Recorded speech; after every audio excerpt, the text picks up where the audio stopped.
Warning: the following video contains explicit language, which may be offensive to some viewers or inappropriate for children. The content within this video is intended for mature audiences only. Warning: this video may contain explicit descriptions of drug use, violence, and sexual situations. Viewer discretion is advised, as this content may not be suitable for all audiences.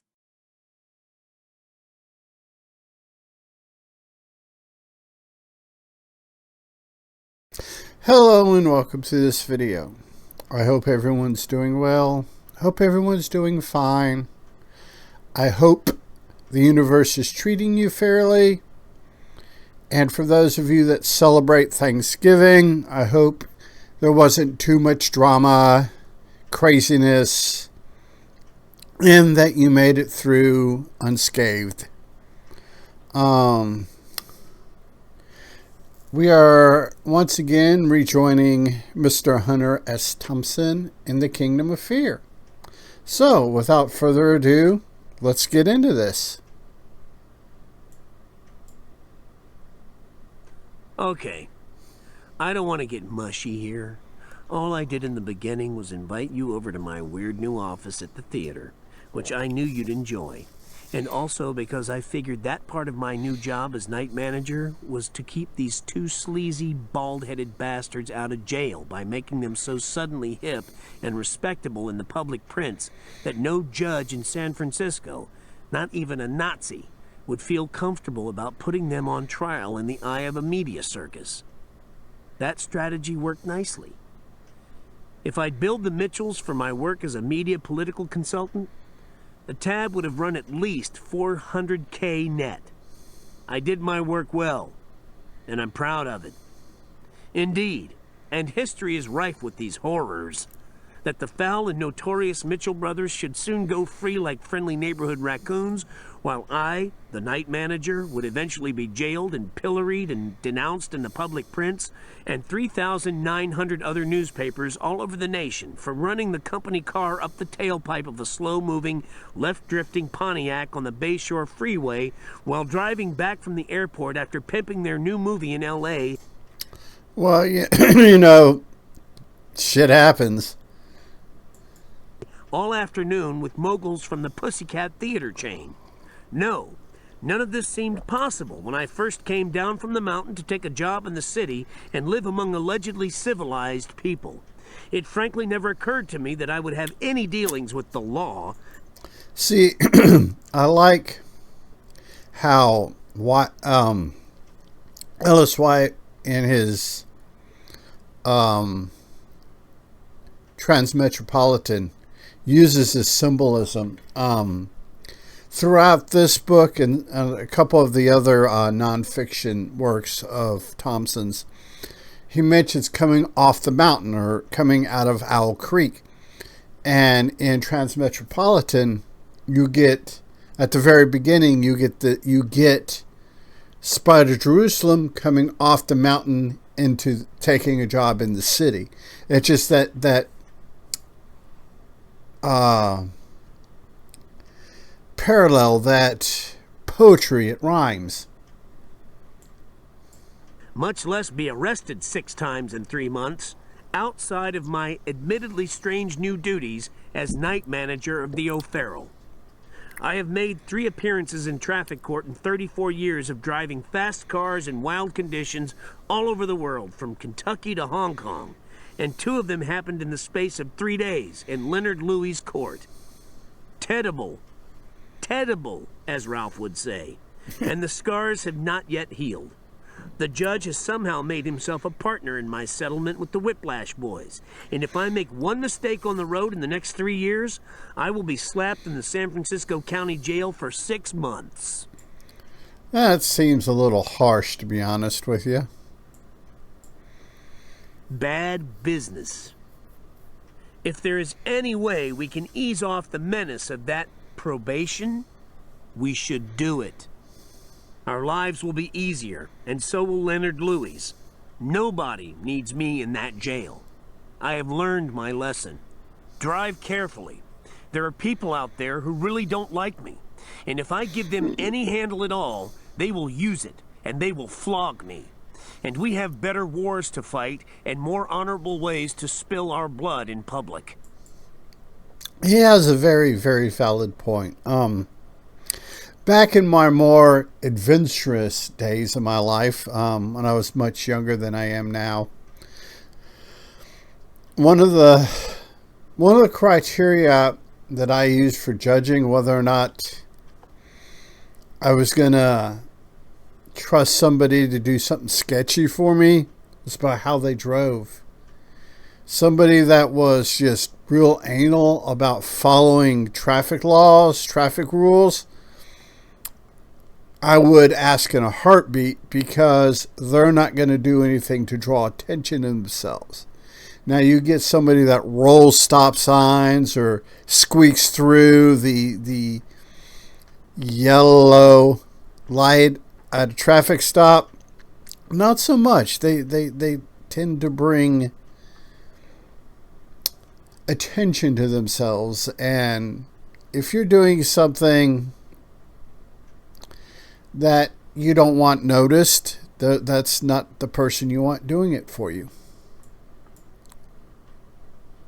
Anyway, for Joe, FYI, Jim Mitchell assumes that his insurance company is first, the Whiplash Boys. I agree. I took the rap and I spent all night in jail. Alone. I didn't know you'd gone to Washington with 2 Nazi cops who called me Big Boy. It happened in the course of my duties for the O'Farrell and also for Playboy. So let's try to settle this insurance claim and get me off of this queasy restitution spike. Jim Mitchell is not going to quarrel if his insurance pays off the Whiplash Boys. Fair is fair. I was the night manager, and I was driving them back from the airport in the official night manager's car. Both of our insurance rates are already fucked anyway, so let's not haggle about it. He's got a point, a very, very valid point. What is it worth to Leonard to get the restitution matter settled by October 18th? Everybody in the world seems to be after me for money now, and this would not be a good time to go belly up in public for small debts. Hunter. Where were you when the fun stopped? There was no laughter tonight, only the sounds of doom and death and failure. A relentless torrent of death signals, from the sheriff, in the mail, on the phone, in my kitchen, in the air, but mainly from Maria. Maria is his second wife. Just in case you haven't been, because these videos, you're not listening to the book in one concentrated sitting. Maria is his second wife, and we're readjusting for Cat.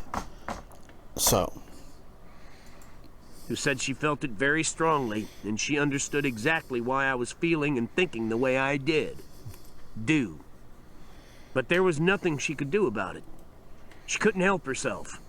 It was the death of fun, unrailing right in front of us, unraveling, withering, collapsing. And that happens sometimes, unfortunately. Draining away in the darkness like a handful of stolen mercury. Yep. The silver stuff goes suddenly, leaving only a glaze of poison on the skin. Well, yeah, it happens like that. September 11th, 2001. It was just after dawn in Woody Creek, Colorado, when the first plane hit the World Trade Center in New York City on Tuesday morning. And as usual, I was writing about sports. But not for long. Yeah, I don't know how the algorithm for YouTube's going to handle that little bit about September 11th, but because I have found that there are certain things that certain words, certain things YouTube doesn't like, so we'll find out. Football suddenly seemed irrelevant compared to the scenes of destruction and utter devastation coming out of New York on TV. Even ESPN was broadcasting more news. It was the worst disaster in the history of the United States, including Pearl Harbor, the San Francisco earthquake, and the Battle of Antietam in 1862, when 23,000 were slaughtered in one day. The Battle of the World Trade Center lasted about 99 minutes and cost 20,000 lives in 2 hours, according to unofficial estimates as of midnight Tuesday. So yeah, I don't know what the final numbers were right off the top of my head, but it's interesting that Thompson, in this particular section, this is, you know, he was writing this as it was going. So you're getting all this raw emotion, raw numbers. The final numbers, including those from the supposedly impregnable Pentagon across the Potomac River from Washington, likely will be higher. Anything that kills 300 trained firefighters in 2 hours is a world-class disaster. And he is very, very correct there. And it was not even bombs that caused this massive damage. No nuclear missiles were launched from any foreign soil. No enemy bombers flew over New York and Washington to rain death on innocent Americans. No. It was 4 commercial jetliners. They were the first flights of the day from American and United Airlines, piloted by skilled and loyal U.S. citizens. And there was nothing suspicious about them when they took off from Newark, New Jersey, Dulles in D.C., and Logan in Boston on routine cross-country flights to the West Coast with fully loaded fuel tanks, which would soon explode on impact and utterly destroy the world-famous Twin Towers of downtown Manhattan's World Trade Center. Boom! Boom! Just like that. Yeah, I remember that day myself. I was laying in bed and got a phone call from a friend when it happened. My first wife was in the hospital fighting cancer. In fact, she had just come out of her 3rd surgery. So yeah, I remember this. This was a harrowing day. The towers are gone now, reduced to bloody rubble, along with all hopes for peace in our time, in the United States or any other country. Make no mistake about it. We are at war now, with somebody, and we will stay at war with that mysterious enemy for the rest of our lives. And he is so correct. It will be a religious war, a sort of Christian jihad, fueled by religious hatred and led by merciless fanatics on both sides. It will be guerrilla warfare on a global scale, with no front lines and no identifiable enemy. Yeah, he's correct about that. I mean, it's complete and total asymmetrical warfare at this point. Osama bin Laden may be a primitive figurehead, or even dead for all we know, but whoever put those all-American jet planes loaded with all-American fuel into the Twin Towers and the Pentagon did it with chilling precision and accuracy. The second one was a dead-on bullseye, straight into the middle of the skyscraper. Nothing, not even George Bush's $350 billion Star Wars missile defense system, could have prevented Tuesday's attack, and it cost next to nothing to pull off. And yeah, you compare it to what we spend on defense and intelligence and planning. Yeah, the Osama bin Laden and his group of jihadists got a pretty good return on their investment. I mean, as much as I hate what happened, and as much as I hate, you know, the everything that followed it, you have to give the devil his due. They did get a pretty good return investment on the whole deal. Fewer than 20 unarmed suicide soldiers from some apparently primitive country somewhere on the other side of the world took out the World Trade Center and half the Pentagon with 3 quick and costless strikes on one day. The efficiency of it was terrifying. We're going to punish somebody for this attack. But just who or what will be blown to smithereens for it is hard to say. Maybe Afghanistan, maybe Pakistan, or Iraq, or possibly all 3 at once, who knows? Not even the generals in what remains of the Pentagon or the New York papers calling for war seem to know who did it or where to look for them. This is going to be a very expensive war, and victory is not guaranteed. And he's right. We are in 2024, and we're still fighting that war. If you think about it, if you look at what's going on in the Middle East, you look at what's going on in presidential and congressional and senatorial campaigns, we're still fighting that war. For anyone, and certainly not for anyone as baffled as George W. Bush.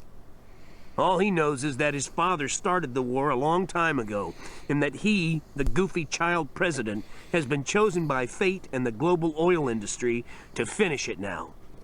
He will declare a national security emergency and clamp down hard on everybody, no matter where they live or why. And we're still doing that today. If the guilty won't hold up their hands and confess, he and the generals will ferret them out by force. Good luck. He is in for a profoundly difficult job, armed as he is with no credible military intelligence, no witnesses, and only the ghost of bin Laden to blame for the tragedy. Okay, it is 24 hours later now, and we are not getting much information about the 5 W's of this thing. The numbers out of the Pentagon are baffling, as if military censorship has already been imposed on the media. It is ominous. The only news on TV comes from weeping victims and ignorant speculators. The lid is on. Loose lips sink ships. Don't say anything that might give aid to the enemy. And that is the some of the bullshit that we still deal with today. The government uses stuff like that to clamp down on our rights. September 12th, 2001. Johnny Depp called me from France on Sunday night and asked what I knew about Osama bin Laden. Nothing, I said. Nothing at all. He is a ghost for all I know. Why do you ask? Because I'm terrified of him, he said. All of France is terrified. I freaked out and rushed to the airport, but when I got there, my flight was canceled. All flights to the U.S. were canceled. People went crazy with fear. Join the club, I told him. Almost everybody went crazy over here. Yes, we did. And there are still people still crazy. Especially the baby boomers. And a lot of the older Gen X. Still losing their shit. Never mind that, he said. Who won the Jets-Colts game? There was no game, I said. All sports were canceled in this country, even Monday Night Football. No, he said. That's impossible. I've never known a Monday night without a game on TV. What is the stock market doing? Nothing yet, I said. It's been closed for 6 days. Stock market shit all over itself's what it did. Ye gods, he muttered. No stock market, no football? This is serious. You think? Just then I heard the lock on my gas tank rattling, so I rushed outside with a shotgun and fired both barrels into the darkness. Poachers, I thought. Blow their heads off. This is war. So I fired another blast in the general direction of the gas pump. Then I went inside to reload. Why are you shooting? My assistant Anita screamed at me. What are you shooting at? The enemy, I said gruffly. He is down there stealing our gasoline. Nonsense, she said. That tank has been empty since June. You probably killed a peacock. At dawn, I went down to the tank and found the gas hose shredded by birdshot and 2 peacocks dead. So what, I thought? What is more important right now? My precious gasoline or the lives of some silly birds? Indeed. But the New York Stock Exchange opened Monday morning, so I have to get a grip on something solid. Sorry about that. I hit the wrong button. Got a kitty cat in my lap. Time has come to be strong. The fat is in the fire. Who knows what will happen now? Not me, Buster. That's why I live out here in the mountains with a flag on my porch and loud Wagner music blaring out of my speakers. I feel lucky, and I have plenty of ammunition. That is God's will, they say, and that is also why I shoot into the darkness at anything that moves. Sooner or later, I will hit something evil and feel no guilt. Well, that's one way to look at it. Unfortunately, for those of us that don't have the financial privilege that Mr. Thompson had, that could get expensive with lawyers really quick. It might be Osama bin Laden, who knows? And where is Adolf Hitler, now that we finally need him? It is bad business to go into war without a target. In times like these, when the war drums roll and the bugles howl for blood, I think of Vince Lombardi, and I wonder how he would handle it. Good old Vince. He was a zealot for victory at all costs, and his hunger for it was pure. Or that's what he said, and what his legend tells us. But it is worth noting that he is not even in the top 20 in career victories. We are at war now, according to President Bush, and I take him at his word. He also says this war might last for a very long time. Generals and military scholars will tell you that 8 or 10 years is actually not such a long time in the span of human history, which is no doubt true. But history also tells us that 10 years of martial law and a wartime economy are going to feel like a lifetime to people who are in their 20s today. Yeah, I was in my early 30s, and yeah, it did feel like a lifetime. It still feels like a lifetime. And we'll go ahead and wrap up this episode here, and next week we'll continue on. Yeah, Cat stepped on the mouse and turned the recording off prematurely, so yeah, this episode's just been plagued by hitting the wrong button at the wrong time. So remember, everybody, be a good human, be good to other humans. Peace.